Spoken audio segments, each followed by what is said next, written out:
นี่ก็เป็นเทศกาลอาหารลาวเด้อพี่น้องเด้อวันนี้พาพี่น้องมาเที่ยวส้มเทศกาลอาหารลาว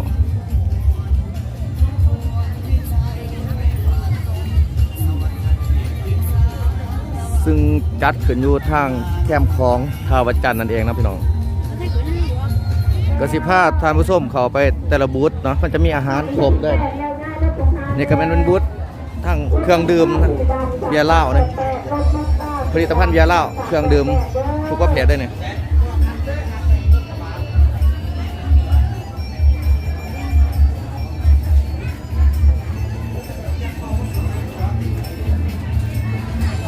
อาจสิลืมฟรีอะไรวะเนี่ยซิมฟรีร้านหนาได้ไหม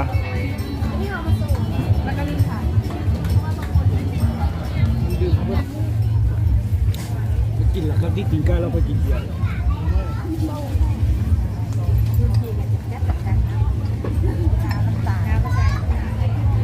คุณนุสเมนถอดเนาะถอดเอ็นไก่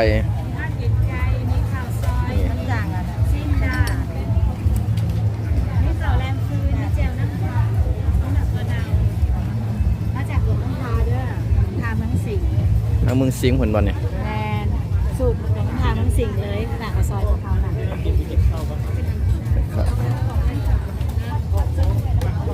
ตัวนี้แม่นพ่นำใหม่บางใหม่ มันไม่สด บางใหม่สดเนาะสดเราต้องปลอดสารพิษเด้อเอาเป็นมักเนี่ยมักนอดปะเอามักนอดซะเอาซองจ่อเลยเราก็เอาแบบนี้ดิเราเอาป่นเนาะเอาป่นเนาะป่นน้ำตาลบ่ค่อยเอาซุปเลยได้ไม้มาเราบ่กินสมแบบเดียวที่เอาสูตรต่างก็ได้ป่นมันมีหลายแบบบ่มักสมปานใดนะบ่มักสมปานใดเพราะเราเอาซุปเลยมักสมปานใดเรากินพวกมันอันอื่นก็ได้เนาะ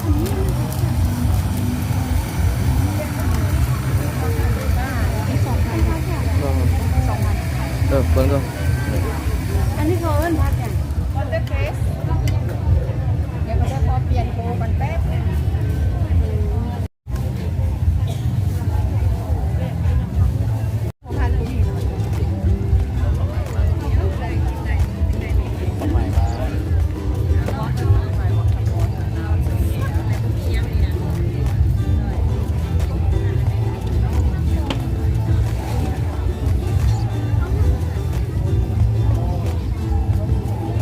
แขกคนกับมาหลายพี่น้อง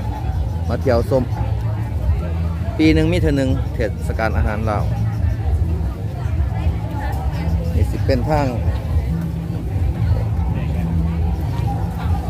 ข้ามปอบน้ำมะขามปอบนั่นนี่แหละตัวนี้เป็นน้ำมะขามป้อมสุดเอาปั่นสดจากนั้นมาใช่จะได้เนี่ยเพราะ5,000กีบตัวนี้กับกำน้ำมะขามปอบดีได้มันดีต่อกำนึงอ่ะเอาของดีต่อสุขภาพบัตรจับไปมาแววเอาไปเลยแหละยางออมไปเลยเท่าไหร่ตุ้งนึง5,000เจ้าผสมตุ้ง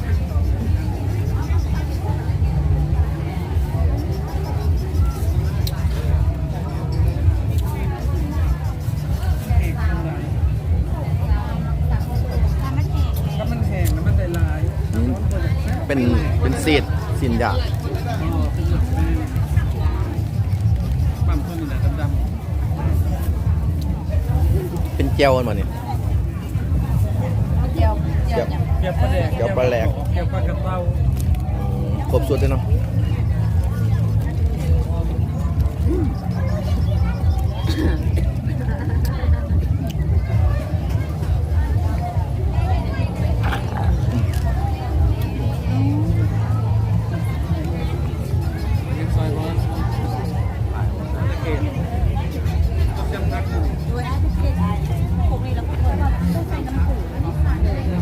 เป็นยอแต่มะฮุงคำเนี่ย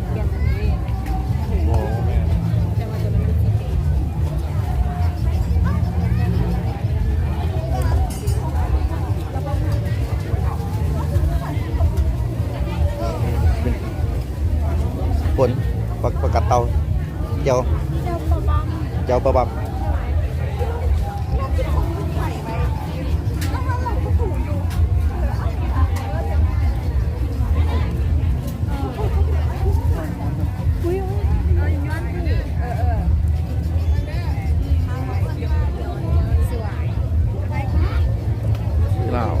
สาวครับมีแต่ผู้งามๆมาเที่ยว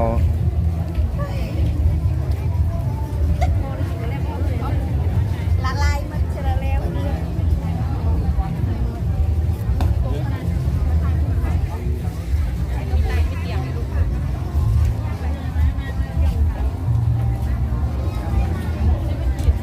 น้ำเต้าหู้ตัวนี้ข้าว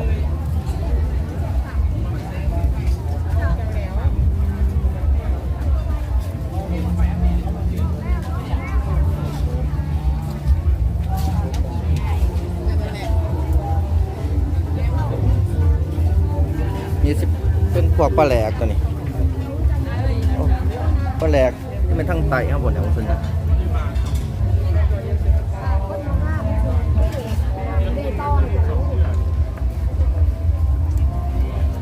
สมปลา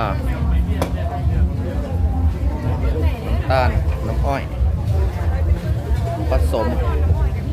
กระจอมปลาเข้มขอด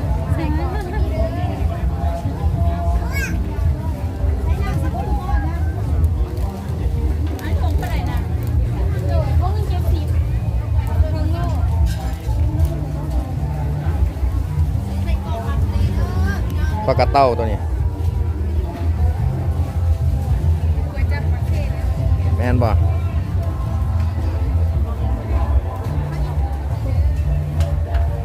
เยอะเยอะแยะพี่น้อง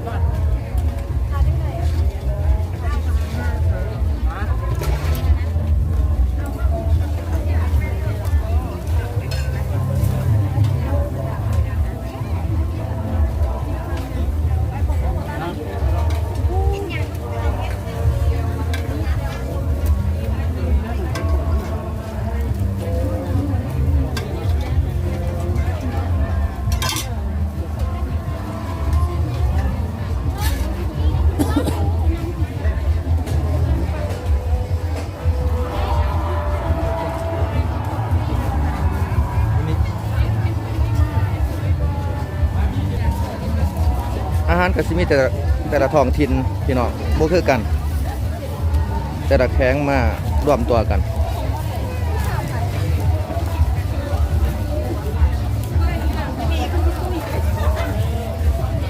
เดี๋ยวบองหลวงพระบางหมดอ่ะ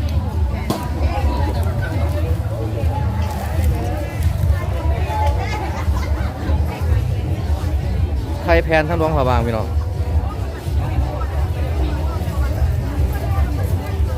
ขนมขี่แมว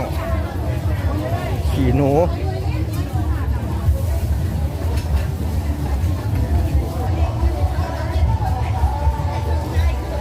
เครื่องทักษะเป็นกระบุงกระตามีครบพี่น้องมีครบเลยหลายเป็นกระตาเต็ม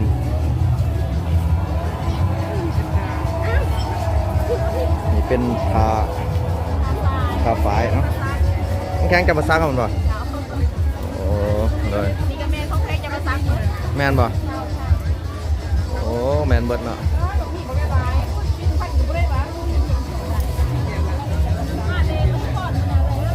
โอ้มาทางไปทางเมืองโค้งพุ่นเนาะ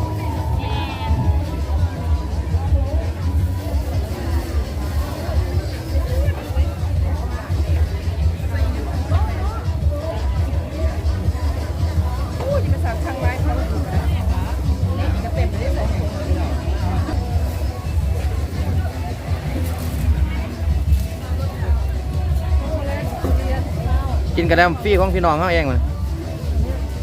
วันเลยนะ โอ้แมนเดี๋ยวโม่จะเฉพาะแต่พี่น้องกินฟรีกระแดมตัด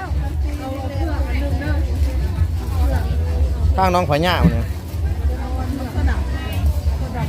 มีอะไรดด เอาเสื้อกันเลยกับอันเอาเสื้อกับสตอรี่2 อันนะ ลูกค้ามันร้ายเลยมันนี่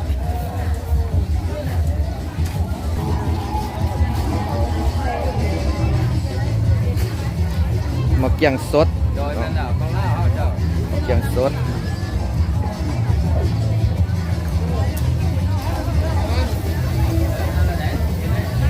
ชายไปวนเอาให้น้องชายอันนึง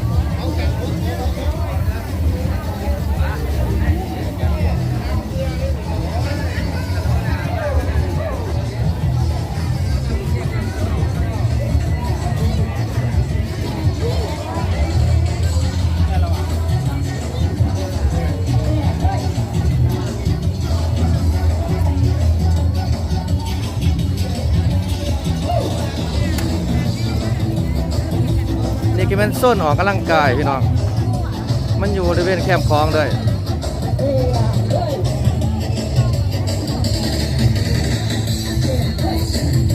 มันก็จะเป็นฟังไทย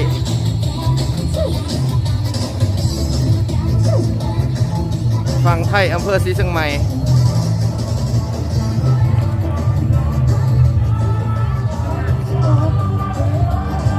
ยังบรรยากาศยามตอนแรกพี่น้องกระสีประมาณนี้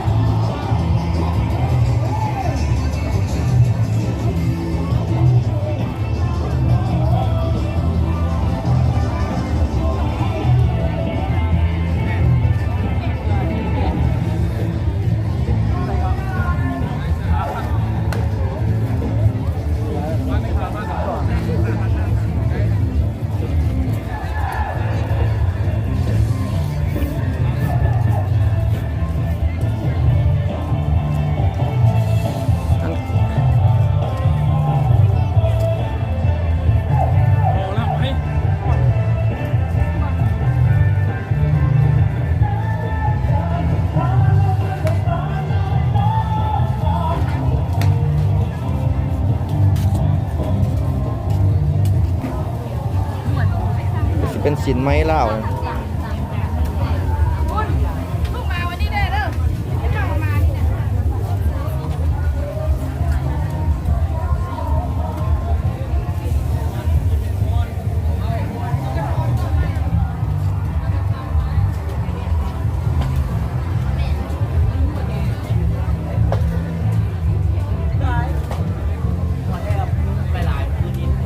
นี่ก็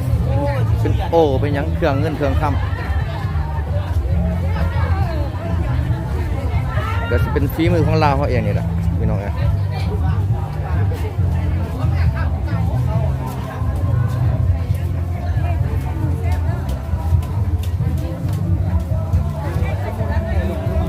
สิน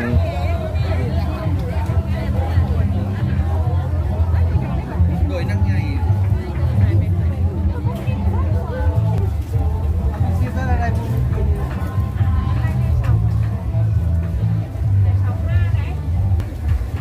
โซนนี่ก็จะเป็นพวกศิลป์ด้วย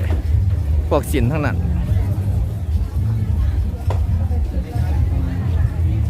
ขอไม่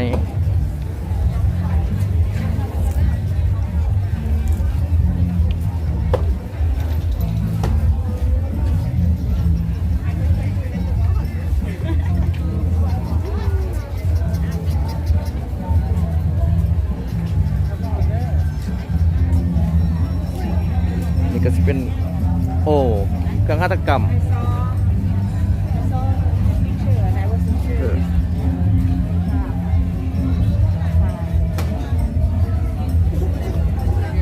เครื่องเป็น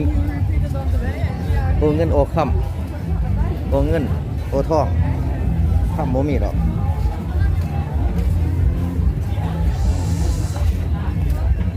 สินไหม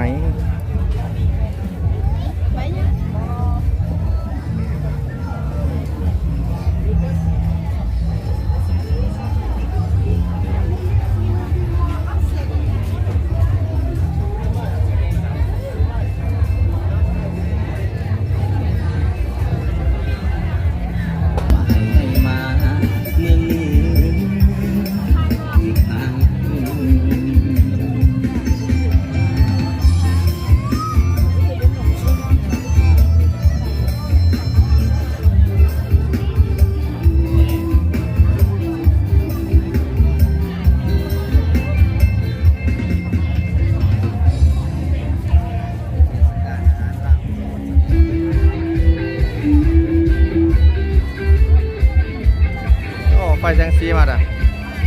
งามเลยวันนี้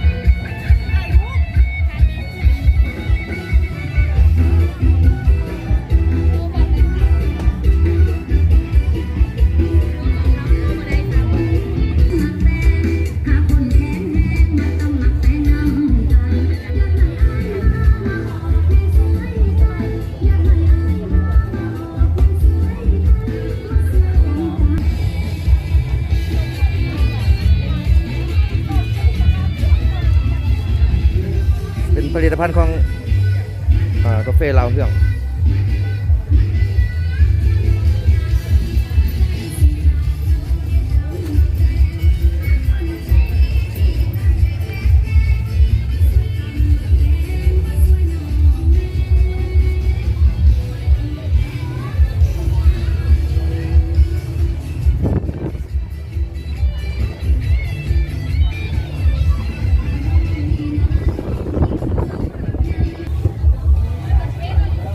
นี่ไม่ยังก่อนนี่ ตัวนี้จะเป็นประเด็น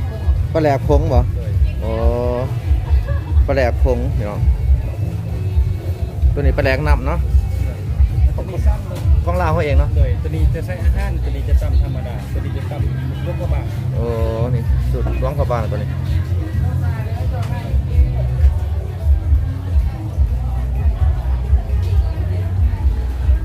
ตัวนี้มันยังนี่ ตัวนี้จะเป็นสาเขี้ยว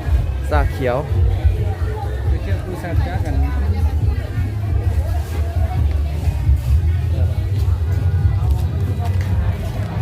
รับเงินกว้าง เสียงขวาง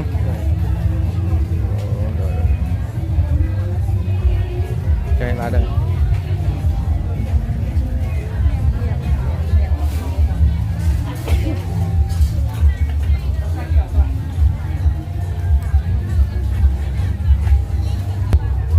ตัวนี้จะเป็นเขาเนาะ เลยมาแล้ว เขาเม็ดเนาะเขาล่าวเขานี่เนาะฮะ เขาลา เขาล่าวแม่ค่านี่ภาคกว่าสั้นพิษมาเนี่ย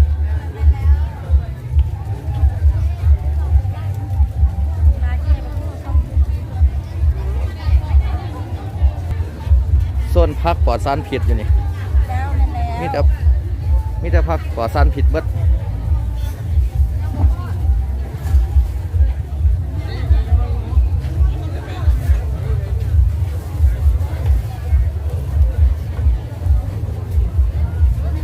ปากซองเนาะ เป็นแล้ว กาแฟปากซองตัวนี้ ตัวนี้เป็นอาราบิก้า อ๋อ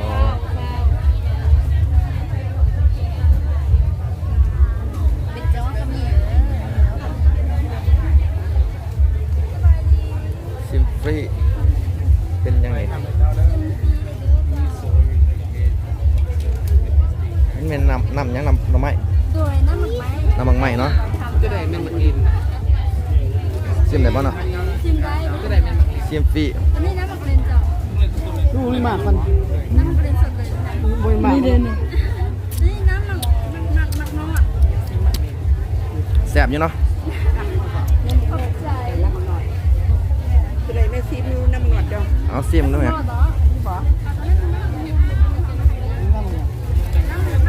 เขาโเรียนมือเหรอเป็นน้ำมักซิดา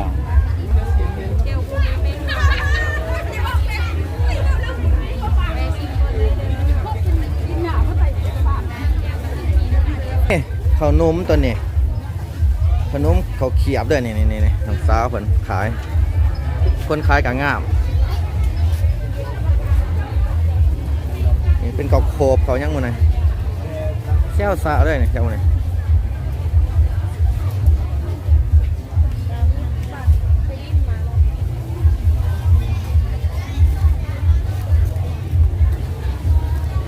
ตัวนี้ฮอนล็อกทั้งนั้นเลยนี่ อันนี้10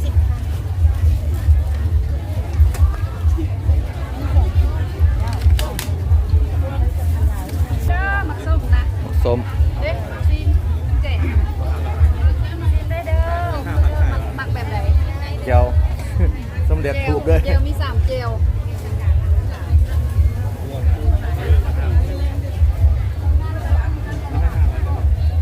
ได้5,000ก็ได้เอาตัวนี้มา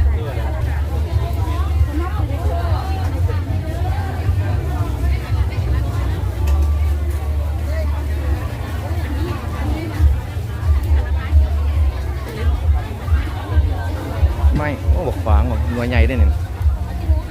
ฟางถูหน่วยใหญ่ดี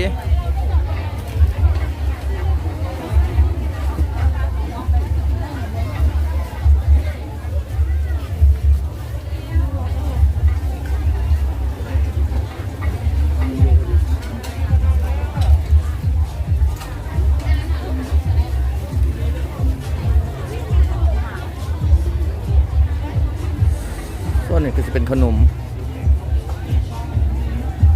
ปิ่งไก่ถาดหลวงมันเซโน่จ้ะ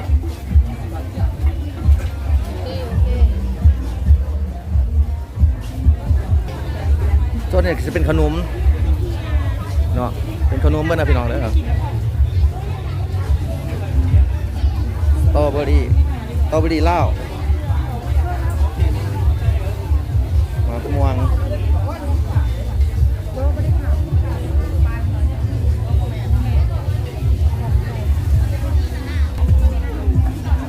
พิซซ่าลาว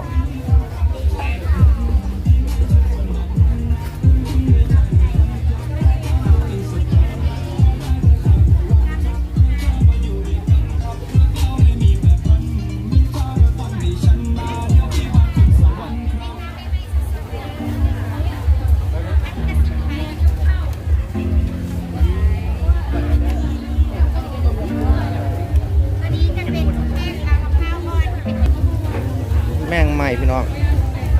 จักแม่งยังร้ายแต่แท้ๆนี่นะยืมนั่นนี่ขายจะได้เนี่ยฮะรถ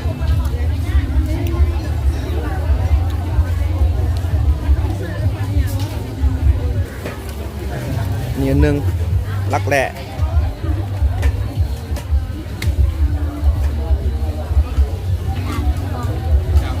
ลูกซีน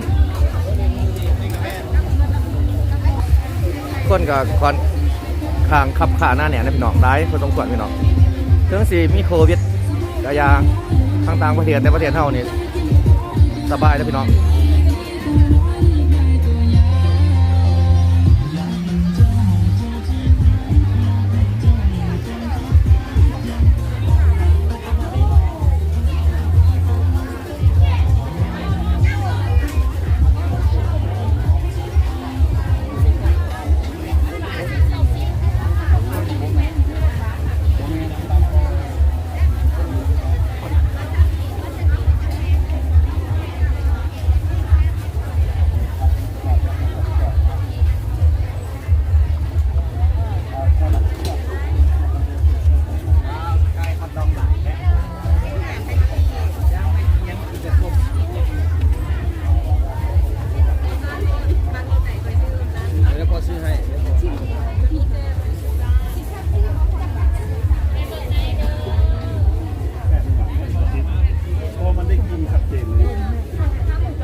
โอ้ยอยากได้สวยอยู่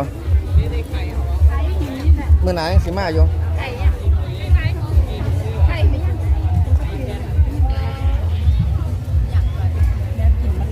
สินค้าก็สิบ่คือกันพี่น้องแต่ละแข้งบ่คือกันแต่ละแข้งของไผของมัน